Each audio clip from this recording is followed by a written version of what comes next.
మత్తయి సువార్త తీయండి అమ్మ అందరూ. 7వ అధ్యాయం తీయండి. మత్తయి సువార్తలో 7వ అధ్యాయం చూద్దాం.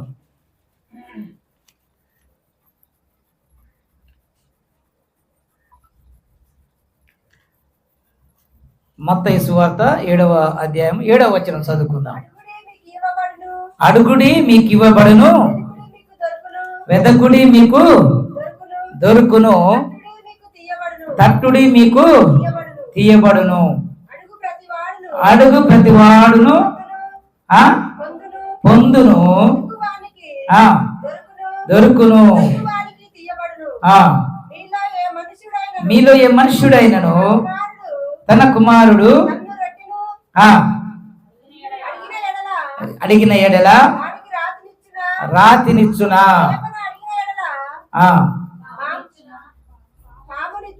చేపను అడిగితే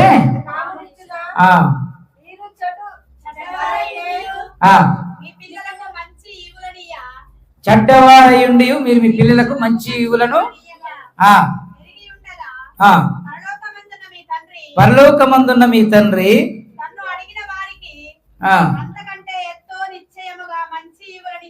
దేవునికి స్తోత్రం. హల్లెలూయా, హల్లెలూయా. దేవుని నామమునకు మహిమ కలుగును గాక. దేవుని బిడ్డలారా, మత్తయి సువార్తికుడు చక్కగా రాస్తున్నాడు. ఇక్కడ ఏమంటున్నాడంటే 7వ వచనంలో అడుగుడి మీకేబడును. అడగాలి. ఏమడగాలి? మనకు కావలసిన ఈవులను మనం అడగాలి. ఎవరిని అడగాలి? దేవుని అడగాలి. ఎందుకంటే మన ఇంట్లో అడగండి అమ్మాయినా అన్నం పెట్టదు కదా. ఆకలి అయితే ఏం చేస్తాం? అమ్మ నాకు ఎంత అన్నం పెట్టి అంటాం కదా. అలాగే మన అవసరాలు ఎన్నో ఉన్నాయి. అయితే ఈ అవసరాలన్నీ మరి మన దగ్గరనే ఉంచుకుంటే మనం ఏది తీర్చుకోలేము. ఈ అవసరాలను మన కుటుంబ విషయంలో కావచ్చు, సంఘ విషయంలో కావచ్చు, లేకపోతే సమాజ విషయంలో కావచ్చు, వ్యక్తిగత జీవితంలో కావచ్చు, ఏదైనా కూడా నీకున్నటువంటి అవసరాలు అక్కరాలను దేవుని ఎదుట పెట్టాలి. పెట్టి నీకు ప్రార్థన చేయాలి, అడగాలన్నమాట. అడగంది దేవుడు కూడా మనకు వాటిని ఇవ్వలేడు. కాబట్టి చాలామంది క్రైస్తవులు ఏం చేస్తారంటే మరి అవసరాలను చాలా ఉంటాయి కానీ దేవుని దగ్గర పెట్టరు, అడగరు. అడగడం అంటే వాళ్ళకు చాలా కష్టంగా ఉంటుంది. మరి నీ అవసరాలు కోరికలు తీరేది ఎట్లా? అందుకే ప్రియులారా, ప్రార్థన అనేది మనం కంపల్సరిగా చేయాలి. ప్రార్థన ఏంటంటే దేవుడిచ్చిన గొప్ప బహుమానము. అది దేవుని యొక్క మరి ఉన్నత సింహాసనాన్ని కదిలించేస్తుంది. అర్థమైందా? మనలో ఉన్నటువంటి మన ఆశలు, ఆశయాలు, కోరికలు ఇవన్నీ కూడా దేవునికి తెలియపరచుకోవడం. అలా తెలియపరచుకుంటే ఈ ప్రార్థన ద్వారా అది ఒక ధూప నైవేద్యంగా దేవుని సింహాసనాన్ని కదిలిస్తుంది. అప్పుడు ఆయన అరే మరి ఇక్కడ పలానా వ్యక్తి లేకపోతే పలానా మరి చెల్లి, అక్క, అన్న, తమ్ముడు ఇలా నా కొరకు ప్రార్థన చేస్తున్నారని దేవుడు నీ ప్రార్థన ఆలకిస్తాడు. కాబట్టి ప్రియులారా, ప్రార్థనలో మనం దేవుని అడగాలి. చాలామంది ప్రార్థన చేస్తారు. కొంతమంది ప్రార్థన అంటే మూతి మూసుకొని కూడుస్తుంటారు, ఎందుకంటే చాలా కష్టం అనుకుంటారు. కానీ మనం దేవుని సన్నిధికి వచ్చినామంటే మన మొరను ప్రభు ఎదుట మనం ఆయనకు వినిపింపజేయాలి. అప్పుడు దేవుడిని విజ్ఞాపనను ఆలకించి నీకు తగిన సమయం ఉంది నీకు జవాబు ఇచ్చే దేవుడై ఉన్నాడు. కాబట్టి ప్రియులారా, ఇక్కడ అదే అంటున్నమాట. కొండమీది ప్రసంగంలో ఇక్కడ యేసయ్య చక్కని ఉపమాన రీతిగా చెప్పిండు. చెప్పిన తర్వాత ఈ ఆఖరి భాగం అంటున్నమాట, అడుగుడి. ఎస్, దేవునికి స్తోత్రం. అడుగుడి మీకు. మరి అడుగుదామా? మీకు అడగాలని ఉందా? అసలు మీకు ఏమైనా అవసరం ఉన్నాయో లేవో అనుకుంటా కదా. ఉన్నాయా? ప్రతి ఒక్కరికి ఉంటాయి. రకరకాల అవసరాలు ఉంటాయి. మనకు అక్కర్లు చాలా ఉంటాయి, కానీ అవి చెప్పుకోలేము. మనం మన దగ్గరనే పెట్టుకుంటాం. కానీ దేవుని దగ్గర పెడితే అడిగిన ప్రతిది కూడా దేవుడు మనకు ఇస్తాడు. కాబట్టి ప్రియరా, ఇప్పుడు ఒక మంచి తండ్రిగా, ఒక తల్లిగా మన పిల్లలు మనల్ని అడిగిననుకో, ఇక్కడ వాక్యం చెప్పిండు. ఏమంటుడు? ఒక రొట్టె ముక్కను అడిగితే ఏమి ఇస్తాడు? ఆయన రాయి ఇస్తాడా దేవుడు మనకు? తల్లిదండ్రులు ఇస్తారా? పిల్లలు, అమ్మ నాకు ఇంత రొట్టె పెట్టామంటే రొట్టె వద్దురా, ఈ పూట వరకు రాయి తినని ఇస్తాం మనం? ఇయ్యం. ఎందుకు? అంత ప్రేమను మనకు. అర్థమైందా? ఒక చేప ఉందనుకోండి, అమ్మ నాకు మంచి చేపని ఇమ్మని తింటా అంటే వద్దులే, చేపలు వద్దు కానీ పాములు బాగుంటాయి మంచి తినంటే ఇస్తాం మన పిల్లలకు. ఇవ్వం. ఎందుకు ఇవ్వం? వానికి నచ్చింది ఇవ్వాలే, వాడు కోరుకుంది ఇవ్వాలి మనం. అది మన బాధ్యత. అయితే ఇక్కడ చక్కగా ఇంతకుముందు మనం చదువుకున్నట్లు ఇక్కడ మీరు చెడ్డవారై ఉండి మీ పిల్లలకు మంచి ఈవులను ఇయ్యనెరిగియు ఉండగా మీ పరలోకమందున్న మీ తండ్రి అంతకంటే అంతకంటే గొప్ప ఈవులను ఇస్తానికి దేవుడు రెడీగా ఉన్నాడు. కానీ మీరు అడగట్లే. ఉదాహరణకు నేను చెప్తున్నా, నేను వచ్చిన కానీ చూస్తున్నా, దగ్గర 2-3 ఏళ్ళ నుంచి మీకు పరిచయం ఉన్నాను. అయితే ఇక్కడ మనకు సంఘం ఉంది, మందిరం ఎంత కంజంషన్గా ఉందంటే మనందరూ తెలుసు కదా. చాలా ఇబ్బందిగా ఉంది, ఇరుకుగా ఉంది కదా. అయితే కూర్చోవాలన్నా, నిలబడాలన్నా, ఒకరు పోవాలన్నా, రావాలన్నా కూడా ఇబ్బందిగా ఉంది. మరి ఈ విషయం మనందరూ తెలుసు. ఎంతమంది అడుగుతారు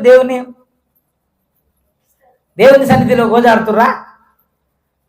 మా ఇల్లుని బాగు చేయి నాయన, మా కుటుంబాన్ని బాగు చేయి దేవా, మా పిల్లలకు చదువులు నాయన, మా పిల్లలు ఉద్యోగాలు చేయాలి, లేకపోతే నాకు మంచి ఆరోగ్యం. మంచిదే, ఇది నీ కోరుకోవద్దంటలే, అవి కావాలి మనకు, అవి కూడా మస్ట్ అండ్ షుడ్, తప్పకుండా మనకు కావాల్సిందే.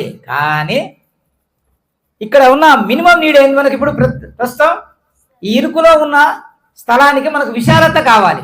కాబట్టి మన దేవుడు ఇరుకులో విశాలత కలగజేసే దేవుడు. కానీ ఇరుకునైనటువంటి ఈ ప్రాంతాన్ని విశాలంగా మార్చాలంటే నీవు నేను మనమందరం ప్రభు ఎదుట అడగాలి. అడుగుదామా? కాబట్టి అడగాలి. అడగంది దేవుడు మనకు ఇవ్వడు. అయితే అడగవలసినవి ఏంటి చెప్పండి? మనం ఏం అడగాలి దేవుణ్ణి? యాకోబు పత్రిక తీయండమ్మా, 1వ అధ్యాయము 5-6 వచనాలు చదువుకుందాం. త్వరగా చేయాలి.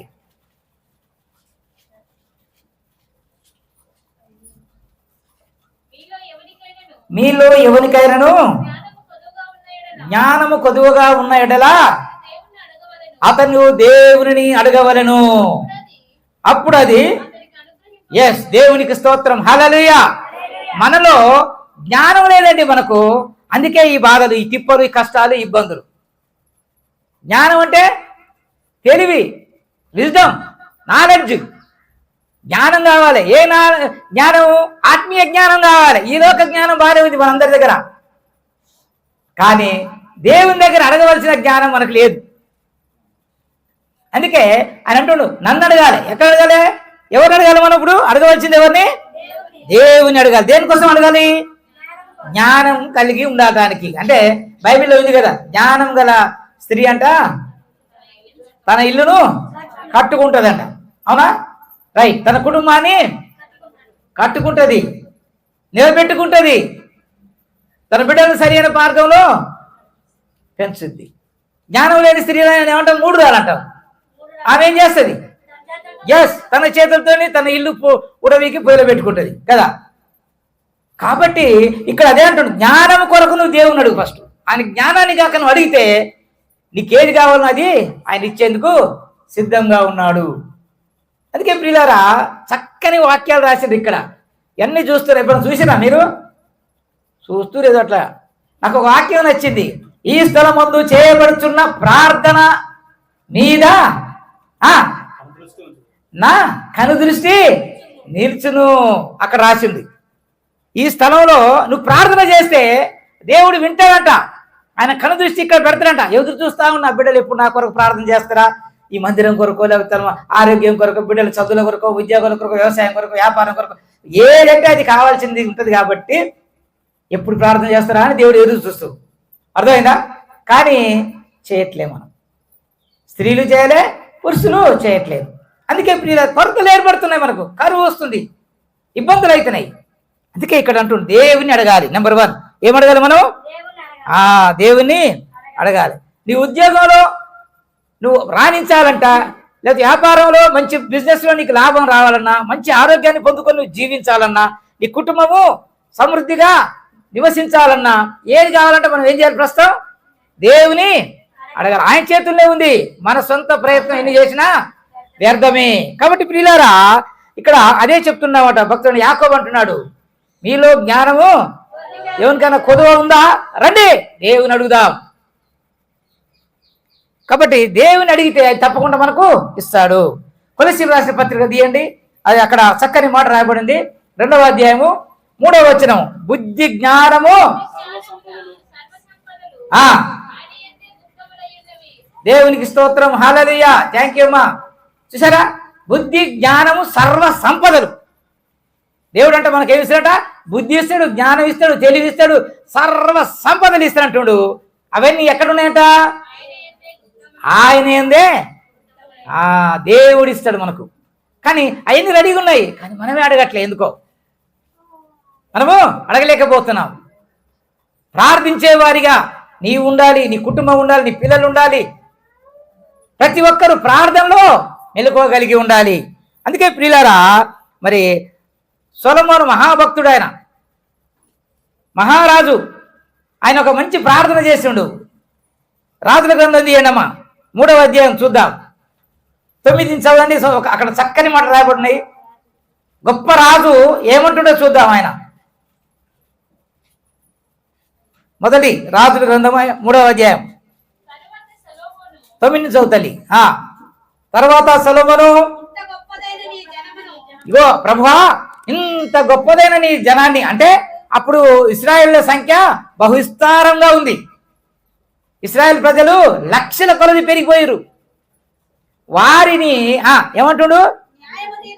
వారికి న్యాయం తీర్చడానికి ఎవరు లేరు ప్రభువా. ఇదిగో నేను మంచి చెడ్డలు యోచించి త్వరగా నీ జనులకు న్యాయం తీర్చుటకు నీ దాసుడైన నాకు ఇంత పెద్ద జనాంగానికి న్యాయం తీర్చాలంటే ప్రభువా నాకు వివేకం లేదు, జ్ఞానం లేదు నాయన. అంత గొప్ప మహారాజే జ్ఞానాన్ని కోరుకుంటుంది. మరి నీవు నేను ఏ పాటి వాళ్ళమండి? అడగలేవా మనం ప్రభుని? అడగాలి. అందుకే అని అంటున్నా సౌతలు. ఇంకా దేవునికి ఇష్టమైంది కనుక చదువుతల్లి. చూడండి, దేవుడే అంటుండు, ఒక్క మాట అన్నాడు, ప్రభువా ఇంతమంది ప్రజల్ని పరిపాలించాలి, నాకు జ్ఞానం వివేకం కావాలి.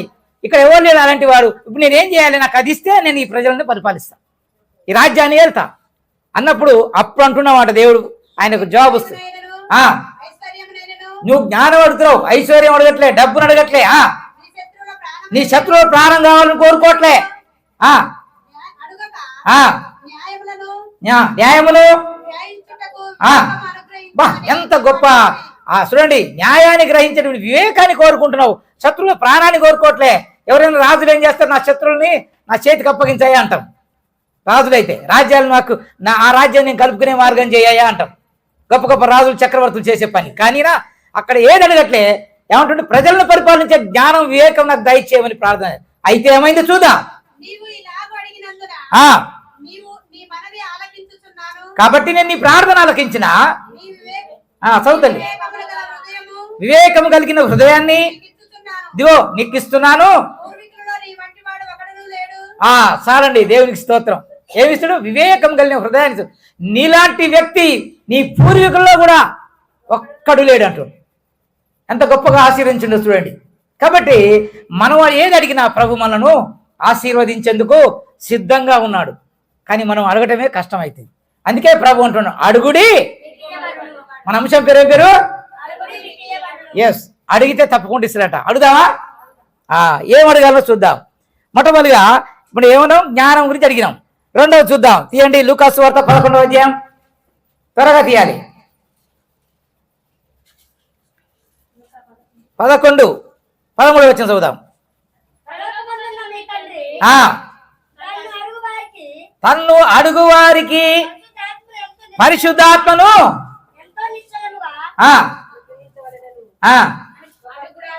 చూడండి, ఎవరైతే దేవుని అడుగుతారో దేవుడు మనకిచ్చే మరి ఒకటి ఏంటంటే పరిశుద్ధాత్మను ఇస్తాడట. పరిశుద్ధాత్మ వరం చేత, పరిశుద్ధాత్మ శక్తి చేత నిన్ను, నీ కుటుంబాన్ని, నీ సంఘాన్ని నింపుతున్నట్టు.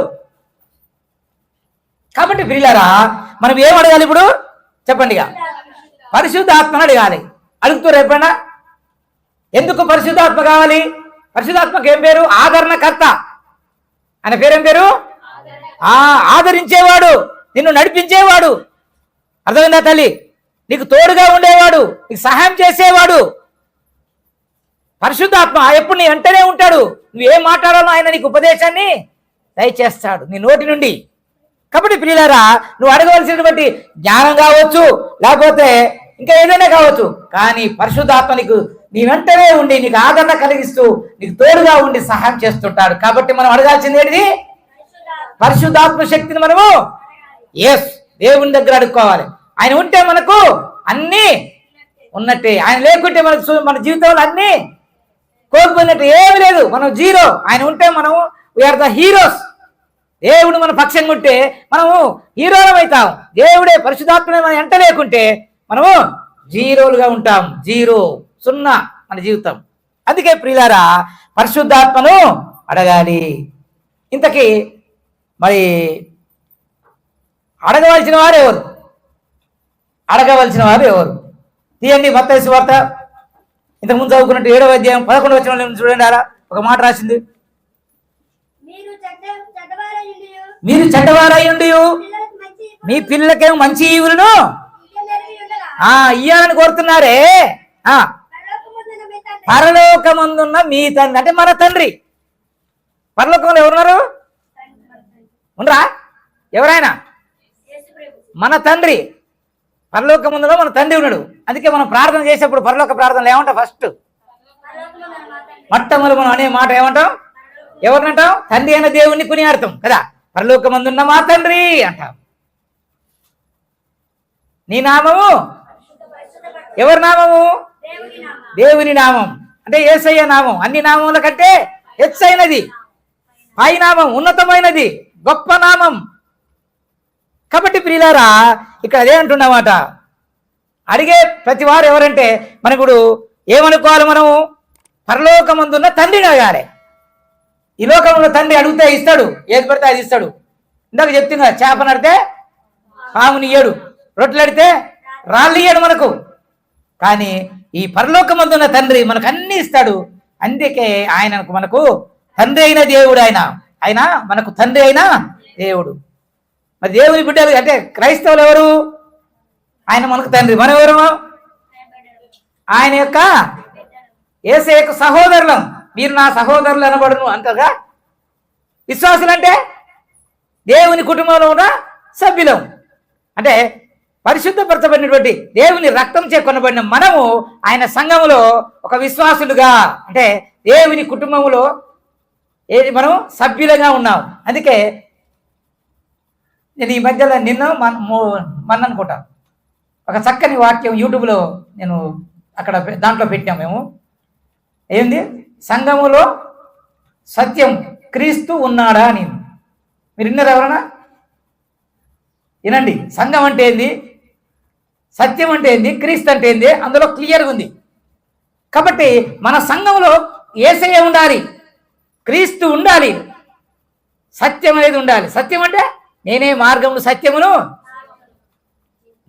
అది ఉండాలి. మనలో ఉండాలంటే మనం ఎక్కడ ఉండాలి? మరి యాన్నో పదార్థంలో తిరుగుతూ కూర్చుంటే సరిపోదు. దేవుని మందిరంలో నాటబడిన వారమై ఉండాలి. అందుకే ప్రియులారా, కాబట్టి మనము ఇప్పుడు ఏమనుకుంటున్నాం? పరిశుద్ధాత్మను అడుగుతున్నాము, ఇంకా జ్ఞానాన్ని అడుగుకుంటున్నాం. ఎందుకంటే ఆయన దగ్గర అన్నీ ఉన్నాయి, సర్వ సంపదలు ఆయన యందు గుప్తములై ఉన్నాయి. అందుకే అడుక్కోవాలన్నమాట. అడగంది నీకు ఏది రాదు. కాబట్టి అడిగినది మళ్ళీ మనం పొందుకోవాలంటే మనకి ఏం క్వాలిఫికేషన్ ఉండాలి, ఏం అర్హతలు ఉండాలి? చెప్పండి. ఏం అర్హతలు ఉండాలంటే 1 యోహాను పత్రిక తీయండి, 3వ అధ్యాయం 22వ వచనం. 1 యోహాను పత్రిక 3:22వ వచనం. మరియు చూడండి ఏమంటాడు? అడిగినవి మనం పొందుకోవాలంటే మనకు కావాల్సింది ఏముండాలి? అడిగిన ఇస్తున్నట్టు. మరి ఎట్లా పడితే అడిగితే ఇస్తాడా? కానీ దానికి ఒక ఏముండాలి? మనకు క్వాలిఫికేషన్స్, అర్హతలు ఉండాలి, ఎలిజిబిలిటీ. ఏంటిది? సౌతల్లి, మనము ఆయన ఆజ్ఞలను గైకొనుచు. ఏ ఆజ్ఞలు? ఆయన మనకు కొన్ని ఆజ్ఞలు ఇచ్చిండు, ధర్మశాస్త్రంలో 10 ఆజ్ఞలు ఇచ్చిండు కదా. ఆజ్ఞలను మనం పాటించాలా? చూడండి, దేవుని ఆజ్ఞకు మనం లోబడాలి. రెండవది, ఆయన దృష్టికి మనం ఇష్టమైన చేయాలంటే మన ఇష్టం కాదు, నీ సొంత అభిప్రాయాలు, సొంత నిర్ణయాలు కాదు దేవుడు చూసేది. ఆయన చిత్త ప్రకారం మనం జరిగించాలి. దేవుని చిత్త ప్రకారం మనం జరిగిస్తే నీవు అడిగినవన్నీ ఆయన నీకు ఇస్తానికి సిద్ధంగా ఉండు. అందుకే అడగండి అడగండి అంటుండు దేవుడు కదా, అడుగుడి మీకు. కాబట్టి ఆయన చిత్తం చేసుకుంటూ మనం అడగాలి తప్ప నువ్వు ఆయన చెప్పేది ఒకటి నువ్వు చేసేది ఒకటి. నీకు ఏదో వస్తుందా? ఏది ఇయ్యడు. ఏమిరా కాటంటే ఏది అక్క చెప్పు. ఎప్పటాటే కొంతమంది జీవితాలు అట్నే ఉంటాయి, మార్పు లేదు. ఎంత ప్రార్థన చేసినా మనకు రిప్లై రాదు, సమాధానం రాదు, జవాబు దొరకదు. మనకు కోరుకుంటాం బానే, కానీ ఆయన చెప్పినట్టు చేయట్లే, ఆయన ఆజ్ఞలు పాటించట్లే, ఆయనకు విధేయులమే జీవించట్లే. మన ఇష్ట ప్రకారం చేస్తే మనం ఏది అడిగినా సున్నా, ఏది రాదు. మనకు రావాలంటే ఇవి పాటించాలి, అడుగుదాం. వీటి ప్రకారం చేస్తూ మన జీవితాన్ని కొనసాగించాలి. అందుకే ప్రియులారా, ఆయన చెప్పింది మనం చేయాలి. అప్పుడు చేస్తే నువ్వు ఆయన రాజ్యంలోనే ఉంటావు. అందుకే మరి మనం ఇతరులు మనకు ఏం చేయాలని మనం కోరుకుంటాము. చూడండి, ప్రతి ఒక్కరు ఏమనుకుంటే నన్ను గొప్పగా చూసుకోవాలి, ఇల్లు నన్ను ఘనంగా ప్రేమించాలి, అందరు నేను చెప్తే వినాలి అని రకరకాల ఆలోచనలు వస్తాయి. ఎందుకు? నేనే అధికారిగా ఉండాలి, నేను వీళ్ళందరికీ ఒక పెద్దగా ఉండాలి, వీళ్ళందరూ నేను చెప్పినట్టే వినాలి అని అప్పుడప్పుడు ఆలోచిస్తాం మనం కదా. ఇవన్నీ కోరుకుంటాం. కానీ దేవుని బిడ్డలారా, ఇప్పుడు అది కాదు, ఆయన చెప్పినట్లు మనం చేయాలన్నమాట. ఆయన చెప్పినట్లు చేస్తే దేవుడు నీకు ఇవ్వాల్సినవి తప్పకుండా ఇస్తాడు, నువ్వు పొందుకోవాల్సినవి తప్పకుండా పొందుకుంటావు. కాబట్టి నువ్వు సక్రంగా చేస్తే దేవుని దగ్గర నుంచి నువ్వు కావాల్సిన దీవెనలు అన్నీ ఇస్తాడు. అడిగినవి నువ్వు పొందాలంటే మనం ఇప్పుడు ఏం చేయాలి? తండ్రికి తగిన కుమారునిగా ఉండాలి. అవునా కాదా? అంతేనా? అదే ఇంతకుముందు చదువుతుంది, తీయండి యోహాను సువార్త. కుమారులు అంటే ఎవరు? తండ్రికి. చెప్పండి. యోహాను సువార్త 1:12 చక్కగా రాయబడింది. అక్కడ ఎంత మంచి మాట రాయబడింది ఓకేనా? ఎస్, దేవునికి స్తోత్రం. తన్ను ఎవరైతే అంగీకరించుదరో వారికి అందరికి, అనగా తన నామమునందు విశ్వాసం ఉంచిన వారికి ఎస్ దేవుని కుమారులు కుమార్తెలు అగటానికి దేవుడు మనకు అధికారం ఇచ్చిన, ఆయన పవర్ ఇచ్చేసిందిగా. ఏంది అథారిటీ? మనం దేవుని కుమారులం కుమార్తెలు. ఇక్కడ కూర్చున్న వాళ్ళందరం దేవునికి కొడుకులం బిడ్డలం అన్నమాట. ఎంత గొప్ప దీవెనండి మనకు. కాబట్టి ఇవి మన ఆయన కుమారునిగా కుమార్తెగా ఉండాలంటే దేవుని ఆజ్ఞలు గై కొనాలి. అర్థమైందా? ఇతరులకు మనము మేలు చేయాలి, ఇతరులు మనము ప్రేమించాలి, దేవుని ప్రేమించాలి. ఇవి రావాలి మనకు ఫస్ట్. ఇవి వస్తేనే దేవుని దగ్గర మనం అడిగినవి మనకు వస్తాయి, లేకపోతే రావు. అందుకే మత్తయి సువార్త కూడా రాస్తుండే 22వ అధ్యాయం తీయనమ్మా, 37వ వచనం చదువు త్వరగా, నేను ముగిస్తాగా. అందుకాయన నీ పూర్ణ హృదయంతోనూ, నీ పూర్ణ ఆత్మతోనూ, నీ పూర్ణ మనస్సుతోనూ ఎస్ ది దేవుడైన ప్రభువును ప్రేమించాలి. దేవుని ఎక్కువ ప్రేమించే వాళ్ళు రమ్మా. ఎంతమంది ప్రేమిస్తున్నావు దేవుని? ప్రేమిస్తే నువ్వు ఆదివారం టయానికి వచ్చి కూర్చుంటావు. సమయానికి అంటే ముందే ఒక 5 నిమిషాల ముందే వచ్చి ఆరాధనలో ఉంటావు. లేకుంటే ప్రేమించలేదుకో, పోదాలే పాస్టర్ మనోడే కదా, మనం చెప్పినట్టు తింటాడు కదా, ఏమనలే ఆమె నేనే టయానికి వెళ్ళిపోయినా చాలు అంటాడు. అలా వస్తాడు కొంతమంది. అంటే మీలా అలాంటి వారు కాదు, కొన్ని సంఘాల్లో అలా ఉన్నాయి. ఆయన చెప్పింది చేయం, సంఘ కాపురి చెప్పినట్టు వినం మనం. కాపురి అంటే ఎవరు? దైవ సేవకుడు, దేవుని చిత్తాన్ని మనకు తెలియజేసేవాడు. కాబట్టి దేవుని బిడ్డలారా, ఇప్పుడు మనం ఏం చేయాలంటే ఆయన ఆజ్ఞలను ఆయన ద్వారా నేర్చుకుంటాం. నేర్చుకున్న ఆజ్ఞలను మనం అమలు చేయాలి క్రియారూపంగా. అందుకే ఆయన ఆజ్ఞలు ఏమన్నాం ఇంతకుముందు? ఏంటి? దేవుణ్ణి ప్రేమించడం, ఇతరులను ప్రేమించడం. ఇవి 2 ప్రధానమైన ఆజ్ఞలు కదా. మత్తయి సువార్త తీయండి, ఇందాక 37వ వచనం చదువుతుంది.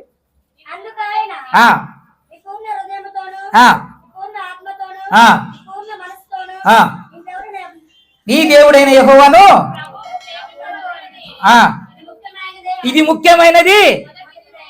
మొదటి ఆజ్ఞ ఫస్ట్ దేవుని ప్రేమించాలి, తర్వాత 2వ ఆజ్ఞ ఏంటి చూడండి. అది అది అది దేవునికి స్తోత్రం. నిన్ను వల్ల నీ పొరుగు వారిని, మనం మన మన చుట్టుపక్కల ఉన్న వాళ్ళని ప్రేమిస్తున్నావా? మన ఈ కాలంలో వరకే మనం ప్రేమిస్తున్నావా? మరి అన్యులు ఎంతో మంది ఉన్నారు దేవుని ఎరుగని బిడ్డలు, వాళ్ళకి ఎప్పుడైనా వాక్యం వాళ్ళకి చెప్తున్నావా మనం? యేసయ్య దేవుడు ఇలా ఉంటుంది అలా ఉంటుంది మనం చెప్పగలుగుతున్నావా? ముందు నీవు వాక్యంలో జీవిస్తే, వాక్యంలో నువ్వు స్థిరంగా నిలిచి ఉంటే నువ్వు ఇతరులకు ప్రేమించగలుగుతావు. ఇతరులకు వాక్యాన్ని పోని ఇక్కడ అందరూ చెప్పుకున్నావు, నీకు వీలు పడుతున్నాయి. కనీసం మీ ఇంట్లో ఉన్న వాళ్ళు అందరూ అన్నా వస్తురా వాక్యానికి వినడానికి? ఎందుకు రారు? వాళ్ళకొద్దా? వాళ్ళ దేవుని రాజ్యం పోవద్దా? మరి వాళ్ళు ఎప్పుడు మారు మనసు పొందుతారు? సంఘం ఎప్పుడు సమృద్ధిగా నిండుద్ది? సంఘము దినదినము విస్తరించిపోవాలి కదా. కాబట్టి మనకు మన చుట్టాలు పక్కాలు ఉండరే, మన బంధువులు, వాళ్ళని కూడా తీసుకురావాలమ్మా. ఆదివారం చాలా మంది ఆదివారం వచ్చింటే ఫ్రీగా ఉంటారు, తిరుగుతారు, జల్సా చేస్తుంటారు. అలాంటి వాళ్ళని కూడా మనం దేవుని సన్నిధికి తీసుకురావాలి. వాళ్ళకు రక్షణ సువార్తను ప్రకటించాలి మనం. అందుకే ప్రియులారా, మరి పరిశుద్ధ గ్రంథంలో ఉన్నటువంటి ఆజ్ఞలు, మొదటి ఆజ్ఞ ఏంటంటే దేవుని ప్రేమించాలి. రెండవది నిన్ను వాళ్ళని పొరుగు వారిని. ఆ రెండు చేస్తే దేవుడు మనకు అడిగింది ఇస్తాడు. అందుకే ఆయన అంటాడు, అడుగుడి నీకు ఇవ్వడు. మన శత్రువులను ప్రేమించాలి, మన చుట్టుపక్కల వారిని ప్రేమించాలి, మన బంధువులను ప్రేమించాలి. ఆ ప్రేమ నీలో ఉంటే దేవుడు నువ్వు కోరుకున్నది తప్పకుండా ఇస్తాడు.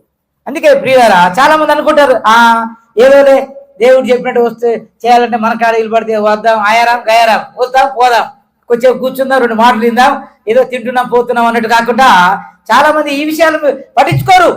ప్రేమను గురించి, ఇతరుల గురించి, సంఘం గురించి, సంఘ కాపరి గురించి పట్టించుకోరు. అందుకే మనం అడిగింది పొందలేకపోతున్నాం దేవుని ప్రజలారా. మరి అది పొందాలంటే మరి ఇక్కడ చూద్దాం, కొలస్సీలకు రాసిన పత్రిక 10వ అధ్యాయంలో 24వ వచనం చూద్దాం. దేవుని బిడ్డలారా చూడండి, ఏం చేస్తున్నారు ప్రతి ఒక్కరు? ఇలాంటి మంచి పనులు చేయబుద్ది అట్లా మనోళ్ళకు ఏం చేస్తాం మనం? అక్కడ చక్కగా రాయబడింది చూడండి, కొలస్సీ సంఘానికి రాసిన పత్రిక 10వ అధ్యాయం 24వ వచనం. ఎఫ్ఎస్సి, ఫిలిప్పి, తర్వాత కొలస్సీ.